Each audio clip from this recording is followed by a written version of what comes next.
Alright everybody, this is our 3170 Cruiser's Esprit project boat, and I'm headed down to the marina right now, and a buddy of mine, Ken Curry, I'll introduce you to him later.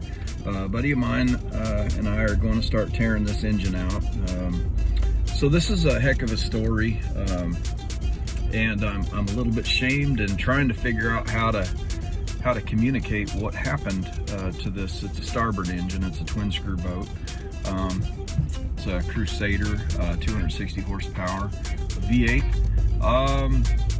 And I tried to do some routine maintenance, thinking that I knew enough about engines to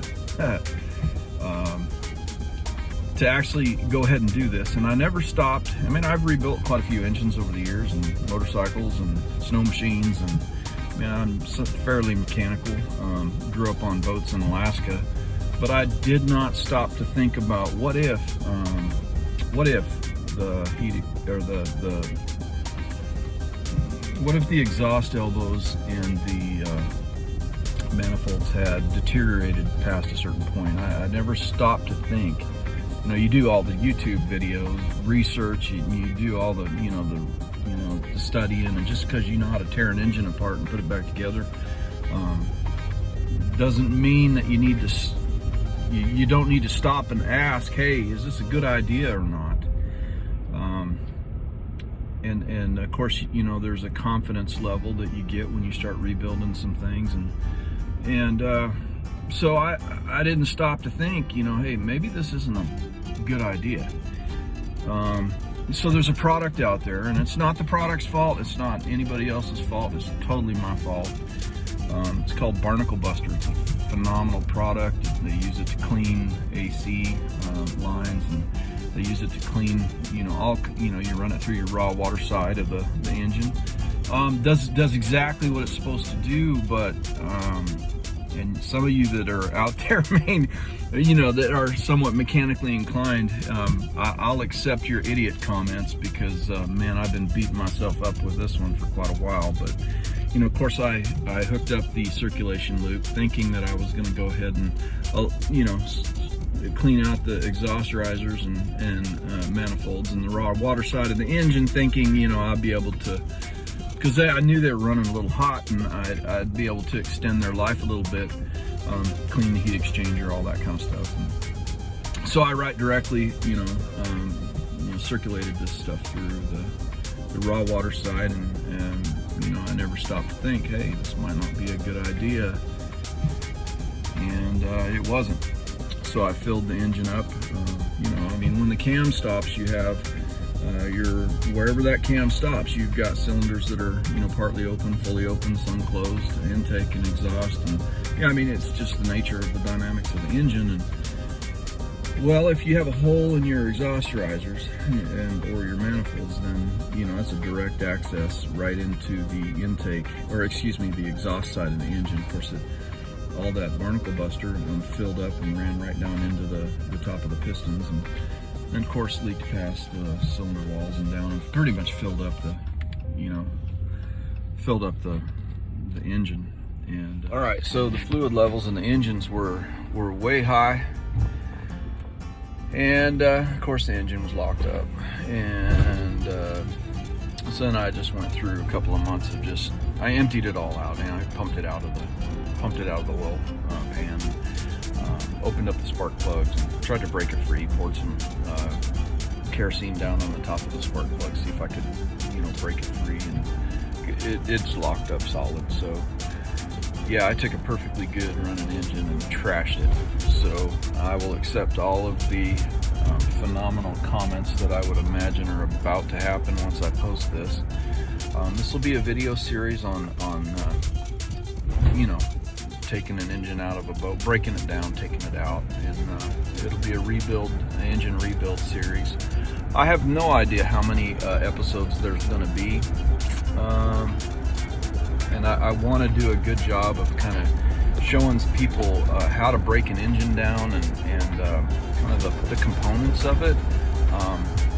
My last videos were pretty much time lapses that may or may not have been beneficial for people out there. Some fiberglass work and some motorcycle rebuild, engine rebuild work. But this one I'm going to try to do a little better job of at least sharing a little bit of what I've learned over the years.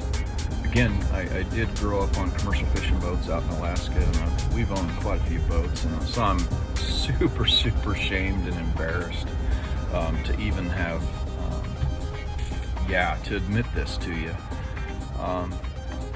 Anyhow, it's going to begin today. I'm done licking my wounds over being stupid, and so now I got to get this engine out and back up and running.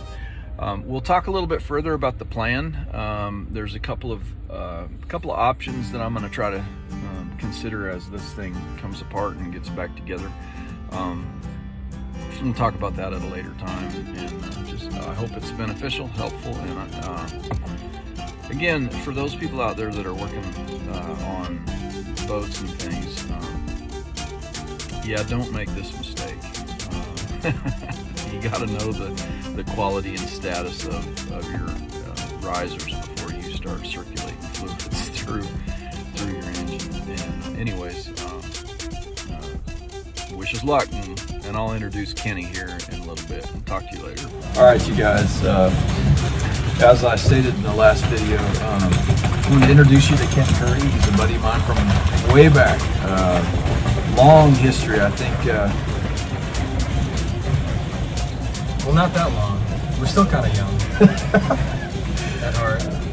You're going to tell them about the middle No, let's school? not talk about that. The middle school deal. The middle school. Yeah, when I was at Seldovia. Oh, okay. Basketball. Sure.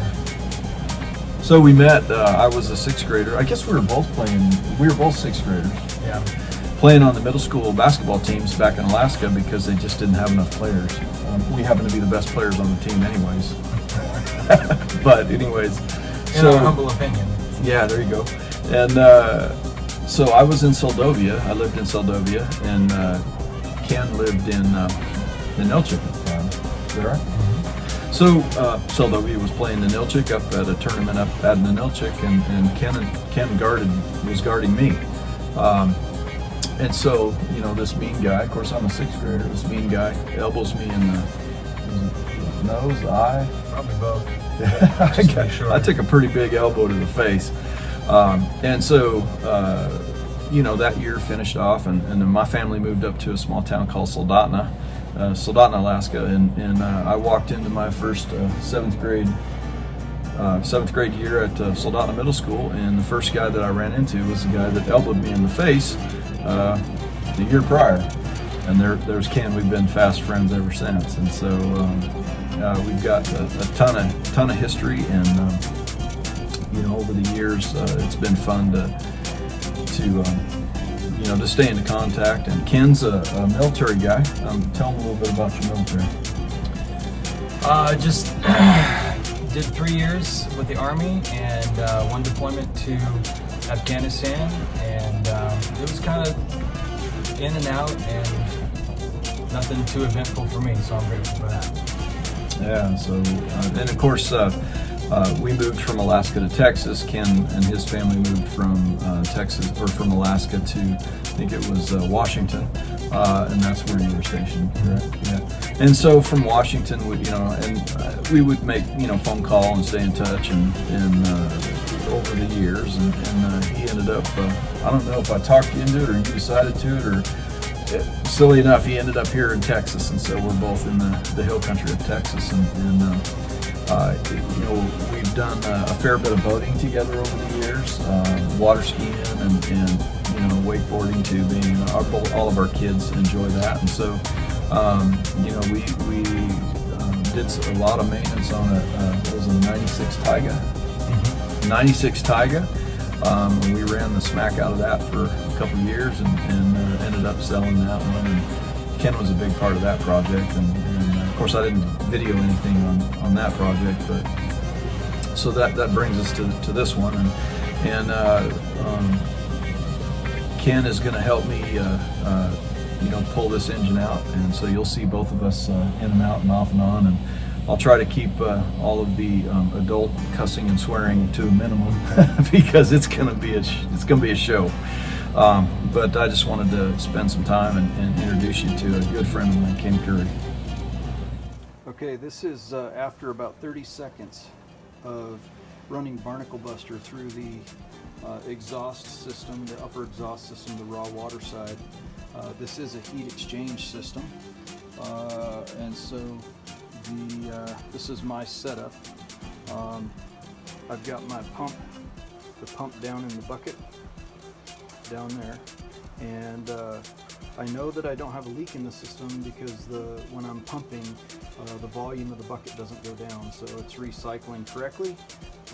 The water comes up this hose into the heat exchanger, runs out the bottom of the heat exchanger, which would be right here, and then goes over to one exhaust. Then it goes through this far exhaust right here, comes out that hose, right, and then also cycles up through this exhaust, and both of these exhausts are dumping down into this hose that returns to the bucket. So I'm trying to flush the raw water system on the boat, and we'll see how it goes.